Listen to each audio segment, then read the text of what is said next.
হেমন্ত শেষে প্রকৃতি গাইছে শীতের আগমনী গান। আকাশ থেকে লাল সবুজের পতাকা নিয়ে নেমে এলেন এক তরুণ। 2000 সালের 10ই নভেম্বর টেস্ট ক্রিকেটে বাংলাদেশের অভিষেক ম্যাচ দেখতে গ্যালারি ভর্তি দর্শক।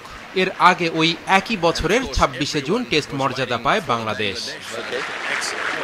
এর 5 মাস পর প্রথম টেস্ট ম্যাচ শক্তিশালী ভারতের বিপক্ষে।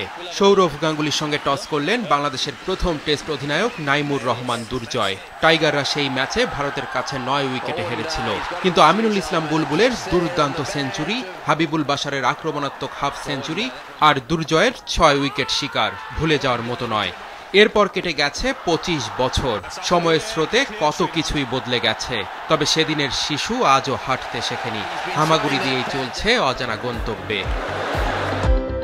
25 বছরে বাংলাদেশ টেস্ট খেলেছে 153টি, যেখানে জয় মাত্র 23টিতে, পরাজয় 111 আর ড্র 19 ম্যাচে। এ বছরটাই ধরা যাক, ঘরের মাঠে জিম্বাবুয়ের বিপক্ষে চট্টগ্রাম টেস্টে দারুণ এক জয় পায় বাংলাদেশ। এরপর সিলেটে গিয়েই এই জিম্বাবুয়ে দলের সাথে 3 উইকেটে হার। এক পা এগুলে যেন 2 পা পিছিয়ে যায় বাংলাদেশ। শ্রীলঙ্কার সাথে চলমান সিরিজের গল টেস্টে ড্র করেছে টাইগাররা। কলম্বোয় দ্বিতীয় টেস্ট চলছে, অন্যদিকে 25 বছরে পা রেখেছে দেশের টেস্ট ক্রিকেট। এই 25 বছরে সাদা পোশাকে 107 জন ক্রিকেটারের অভিষেক করিয়েছে বিসিবি, যেখানে প্রায় 150 বছর ধরে খেললেও অস্ট্রেলিয়ায় টেস্ট ক্রিকেটারের সংখ্যা মাত্র 471 জন। অর্থাৎ হুটহাট করেই সাদা পোশাকে খেলতে নামিয়ে দেয় বাংলাদেশ।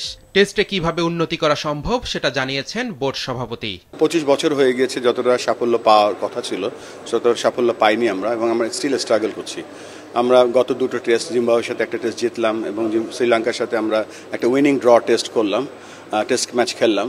এবং টেস্ট ম্যাচে জানেন যে এটা অন্য ফরম্যাট যেগুলো আছে 50-50 ক্রিকেট ফরম্যাট বা T20 ফরম্যাট থেকে সম্পূর্ণ আলাদা।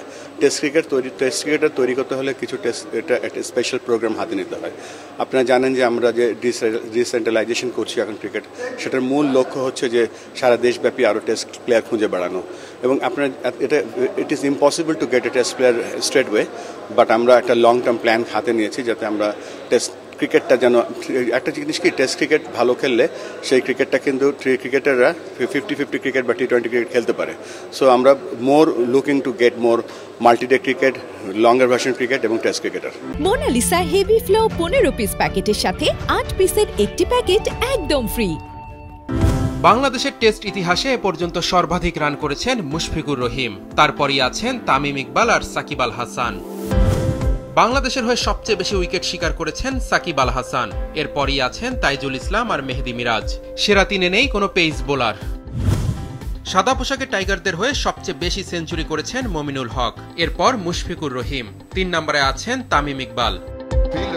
টেস্টে 25 বছরে বাংলাদেশের সবচেয়ে বড় আক্ষেপ হলো অধারাবাহিকতা। সাদা পোশাকের ক্রিকেটে ধৈর্যের পরীক্ষা দিতে হয়, যে পরীক্ষায় বরাবরই ফেল করে টাইগার ব্যাটাররা। তবে আশার আলো দেখাচ্ছেন বোলাররা। বিশ্বমানের একটা পেস ইউনিট পেয়েছে বাংলাদেশ, তবে অল্প কিছু ব্যতিক্রম ছাড়া স্পিনাররাই সবসময় টেস্টে ভালো করছেন।